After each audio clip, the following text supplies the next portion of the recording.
Good afternoon दोस्तों इस समय प्लेस ऑफ वर्शिप एक्ट 1991 विवाद में है और इसकी सुनवाई जो होता है सुप्रीम कोर्ट में होने वाली है। तो सुप्रीम कोर्ट का जो होता है दोस्तों फैसला आया है कि केंद्र सरकार प्लेस ऑफ वर्शिप एक्ट 1991 पर स्पष्टीकरण दे। किस पर? प्लेस ऑफ वर्शिप एक्ट 1991 पर, जिसे हिंदी में पूजा स्थल अधिनियम 1991 कहते हैं। तो दोस्तों आज हम समझेंगे कि यह सुर्खियों में क्यों है और जो होता है इसमें विवाद का कारण क्या है। देखिए, आप लोगों ने जो होता है बहुचर्चित केस सुना होगा, ज्ञानवापी मस्जिद और विश्वनाथ मंदिर।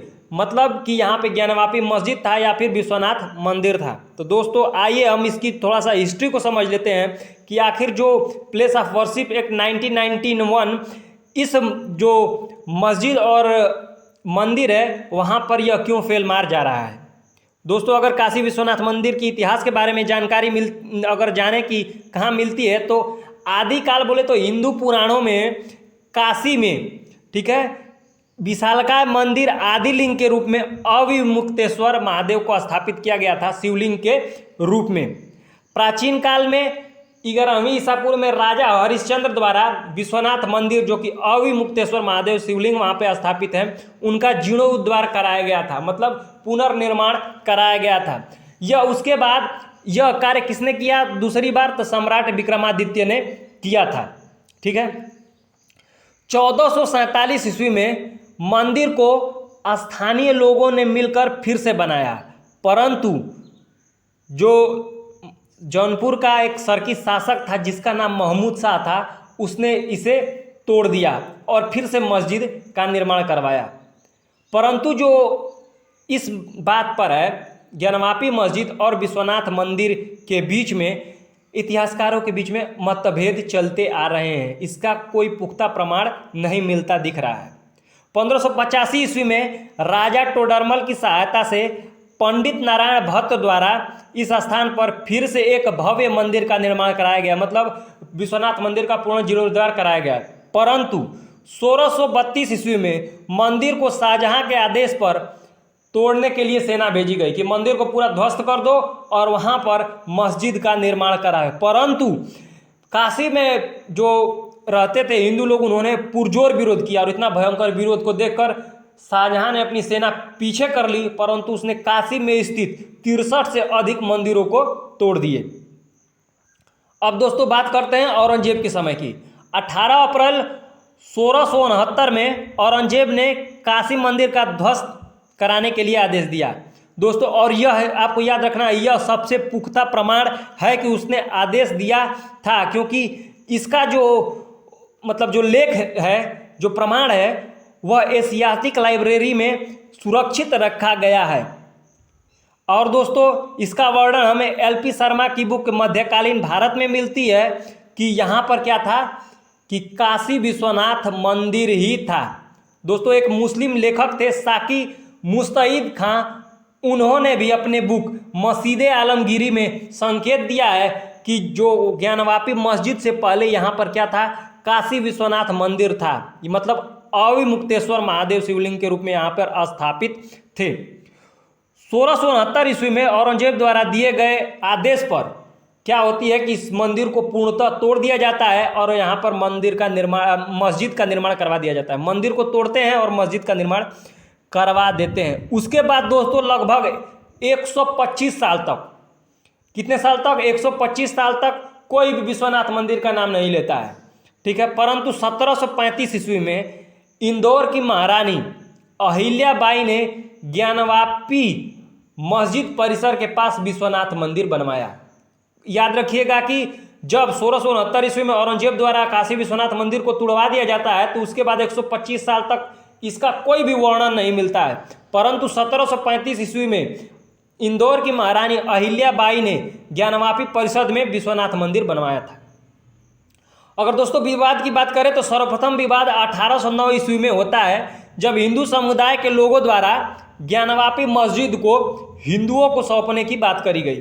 ठीक है, फिर उसके बाद 1810 में दोस्तों जो बनारस के जिला दंड अधिकारी थे जिनका नाम मिस्टर वाटसन था, ये आपको याद रखना है। यह भी प्रमाण उपस्थित है कि जो 1810 ईस्वी में बनारस के जिला दंड अधिकारी थे मिस्टर वाटसन, उन्होंने वाइस प्रेसिडेंट इन काउंसिल को एक पत्र लिखा और उन्होंने उसमें लिखकर साफ साफ लिखा कि यह जो मस्जिद है वहाँ पर पहले मंदिर था, तो यह ज्ञानवापी मस्जिद हमें हिंदुओं को दे देनी चाहिए थी, परंतु अंग्रेजों ने ऐसा नहीं किया।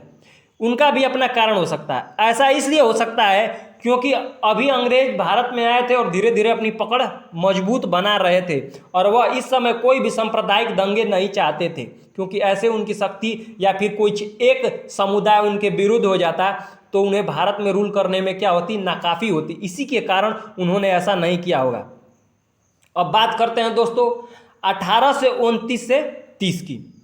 यहाँ पर जो होता है 1829 से 30 ईस्वी में ग्वालियर की महारानी बैजाबाई, 1829 से 30 ईस्वी में ग्वालियर की महारानी बैजाबाई ने इसी मंदिर में ज्ञानवापी मस्जिद का मंडप बनवाया था।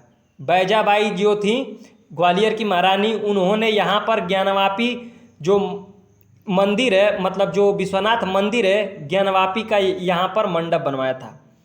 और फिर महाराज के नेपाल ने यहाँ पर बहुत विशाल नंदी जी का प्रतिमा लगवाई। कहाँ पर? ज्ञानवापी मस्जिद के जो मंडप है, ये आपको याद रखना है। 1829 से 30 की यह घटना है। फिर उसके बाद 1883 से 84 तक ज्ञानवापी मस्जिद का जिक्र जामा मस्जिद के तौर पर किया जाता है। 1883-84 तक ज्ञानवापी मस्जिद को ही जामा मस्जिद के तौर पर बताया जाता है। और उसके बाद 1936 ईस्वी में मुकदमा दायर किया जाता है। यह ऑफिशियल तौर पे मुकदमा चलता है और 1937 ईस्वी में यह फैसला दिया जाता है कि यह जो मस्जिद है वह मुस्लिमों को बिलोंग करती है। मतलब कहने का यह मतलब है कि यह ज्ञानवापी मस्जिद है, न कि विश्वनाथ मंदिर है। फिर ऐसे ही विवाद चलते रहते हैं, मतलब विवाद थमता नहीं है, अक्सर विवाद खड़ा होता रहता है। फिर उसके बाद भारत आज़ाद हो जाता है। तो आज़ादी के बाद क्या होता है कि 1991 ईस्वी में जब यह विवाद ज़्यादा गर्माता है तो वह यह नियम आता है प्लेस ऑफ वर्शिप एक्ट, अर्थात उपासना स्थल अधिनियम। और यह नियम यह कहता है कि आज़ादी से पहले जो भी मंदिर संज्ञान में आए हैं और आज़ादी के बाद उनकी स्थिति जिस स्थान पर है वह उसी स्थान पर रहेगी, उसे बदला नहीं जा सकता है। केवल राम जन्मभूमि और बाबरी मस्जिद विवाद को छोड़कर, यह धारा 5 में लिखित है। राम जन्मभूमि और किसको? बाबरी मस्जिद को। यह धारा 5 में स्थित है, मतलब इसको बदला जा सकता था। यह अपवाद में था। उसके बाद जो मंदिर जहां है वह वहीं रहेगा, या जो मस्जिद आज़ादी के बाद जहां मिला है वह वहीं रहेगा। इसमें कोई भी कुछ भी बदलाव नहीं किया जा सकता है। वर्तमान में यह सुर्खियों में क्यों आया? ज़्यादा विवाद इसका बढ़ा 2021 ईस्वी में। 2021 ईस्वी में हिंदू महिलाएं जो थी वह ज्ञानवापी मस्जिद में स्थित श्रृंगार गौरी माता जो हैं, गौरी माता की जो प्रतिमा है उन पर पूजा करना चाहती थी, परंतु वहाँ पर दूसरे समुदाय द्वारा उसको रोक लगा दिया गया। तो इसके बाद वहाँ पर विरोध शुरू हो गए और महिलाओं ने यहाँ पर सर्वे की मांग की, सर्वेक्षण की मांग की देख लिया जाए कि यहाँ पर क्या है। उन्होंने कहा कि दूध का दूध पानी हो जाएगा, सर्वेक्षण कर दीजिए। अगर यहाँ पर विश्वनाथ मंदिर नहीं निकलेगा तो हम लोग हट जाएंगे, अगर विश्वनाथ मंदिर निकल गया तो ज्ञानवापी मस्जिद को नहीं रहना चाहिए। मतलब उनका कहना है कि हमें पूजा करने देना चाहिए। 2022 में दोस्तों 2022 चल रहा है। इस समय सुप्रीम कोर्ट का यह फैसला आ गया है कि ज्ञानवापी मस्जिद का जो सर्वेक्षण था वह पूरा हो गया है। अब इस पर सुनवाई शुरू होगी और इसी सुनवाई के तहत क्या किया है केंद्र सरकार ने? केंद्र सरकार को सुप्रीम कोर्ट ने कहा है कि ये जो प्लेसेस ऑफ वर्शिप एक्ट है उस पर आप विचार करिए और स्पष्टीकरण दीजिए, क्योंकि जिसने इस एक्ट पर केस किया है उसका दावा है कि यह जो एक्ट है वह पंथ निरपेक्षता को जो होता है, जो हमारे संविधान में वर्णित है, उसका उल्लंघन करता है। ठीक है दोस्तों, तो ये आज की हम लोगों का जो होता है विश्लेषण था प्लेसेस ऑफ वर्शिप एक्ट 1991 विवाद में क्यों है और वह क्या है। होप करता हूँ दोस्तों कि आपको विश्लेषण अच्छा लगा हो। अगर आपको विश्लेषण अच्छी लगी हो तो क्लास को लाइक, सब्सक्राइब और शेयर करना न भूलें।